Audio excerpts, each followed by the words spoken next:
Hey, it's Mark Spess, and this is day 6 of my 90-day challenge. And this video here I'm actually making at, let's see, what time is it? It's almost 6 o'clock. And, I was making most of my videos late at night, but I'm thinking of making them a little bit earlier because, my mind is a little bit more refreshed, and it's like at nighttime, it's like my brain doesn't really work, and I'm kind of groggy, and I don't really want to spend a lot of time on zombie pirates. So, anyway, so it's a little bit earlier today, and there's been a lot of good things happening. I put this video, my last video, I actually said that I wanted to have some help on animateclay.com so I could free up some time for zombie pirates. Well, the good news is that I think I've had about 5 requests for people to post news on my animateclay.com site. So that's great because I can start to work, focus more on zombie pirates.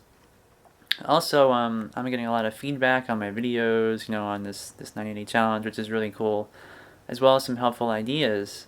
And one of those ideas was from Stop Mo Jim. And he's also into stop motion really heavily, and he understands blue screen and all that kind of stuff. And if you remember in my last video, I said that along the edge here, I was getting some, I guess you'd call it pink spill, which is when I had the lights all turned on, that pink screen in the back would reflect light, and you would get like a sheen right along this edge here. And that's bad because when you try to mat out or composite out the pink, then that line will show up and you'll composite out any pink light reflecting off this edge. So what he suggested is that what I do is take some lights and put them sort of on the rear to get a rim light along those back edges with some blue gels.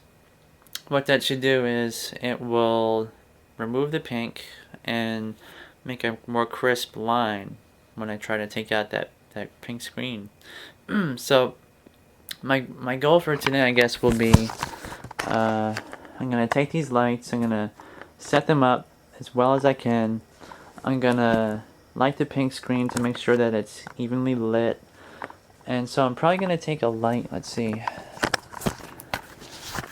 I'm probably going to put a light towards the rear area back here and point it in this direction, in this way, so that I don't want to really, I don't know if the ships will be affected by that pink. Well, actually, looking at it from here, I think it might, because you see this edge? You can actually see some pink from that screen. And I can't, one of the things you can usually do is you can move the whole set further away from the pink. But if I do that, the problem is I won't have a big enough screen for the camera, which will be here. If I move the set further away, so let's see, we're going to have a telephoto lens which will look similar to, let's see, that's kind of how it's going to be framed, somewhere in there. So if I move the whole thing back, you might start to see the edges. Let's see, over here. You see this edge? That's going to show if I move the set too, far towards the camera. So anyway, I'm just kind of brainstorming some ideas and thinking about what I need to do. Oh, I should probably zoom out. So anyway, that's my goal for right now, is just to light the set and get everything set up to where it looks nice and there's no more edge around all those blue areas, as well as on the ships. So that's what I'm going to do right now. Alright, so I just lit the set, and it's, I guess it took me about an hour to do, and there's a lot that I've done, actually. If you look at it from this angle, before, what I had was the rear pink screen wasn't very evenly lit. So the way I solved that problem was I took a bounce card, which is just like a foil with a ripply kind of pattern to it. And I put that just to the right of the paint screen here with the help of the top of an old VCR, which is just metal, and I clamped it to the table.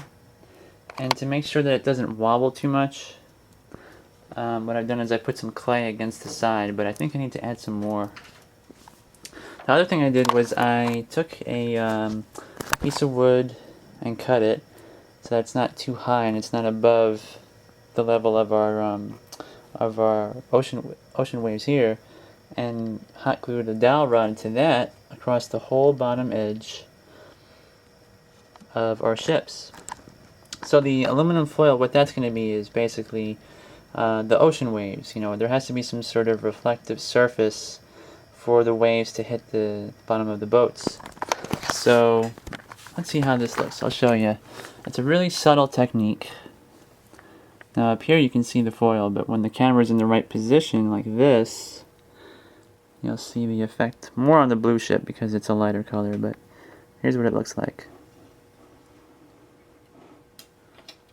Let me zoom in here. So you can sort of see it's just a very subtle lighting trick, and it's actually, my hand is blocking a lot of the light as I'm moving the ship, but you can sort of tell what that looks like. So it should add to the realism of the entire shot. And when I light the entire large ship, the first shot where Rubel is seen, what we have is we had this aluminum foil and plexiglass, which I'm rippling by burning it actually with a torch. And it's a really stinky process, and it's probably not such a healthy thing to breathe in, but you can see we've got ripples on top of a reflective surface, and when we move that, it looks like realistic ocean waves, or the light coming from them. So it's kind of the same technique, but on a small scale, and I think it looks pretty good. Alright, so what's next? What I need to do next is, actually Mike gave me this idea where what we can do is we can have a little fish kind of jump out of the water and come out and then splash back in the water during the shot, just to give it a more dimension to it.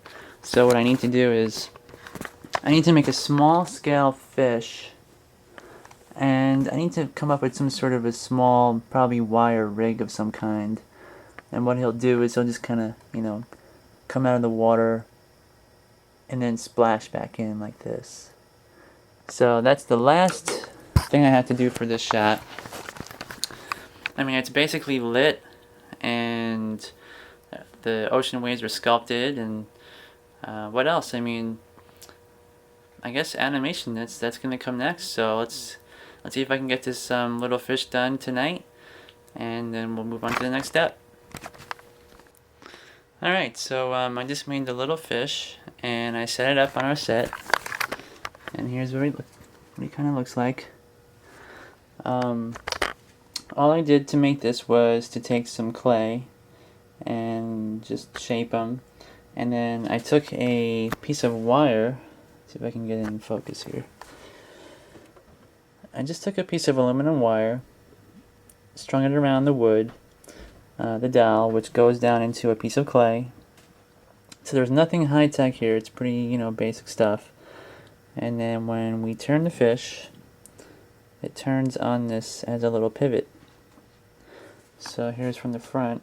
You can kind of see it'll come up, out, and then back into the water. So it's a really simple thing. It took me about 20 minutes.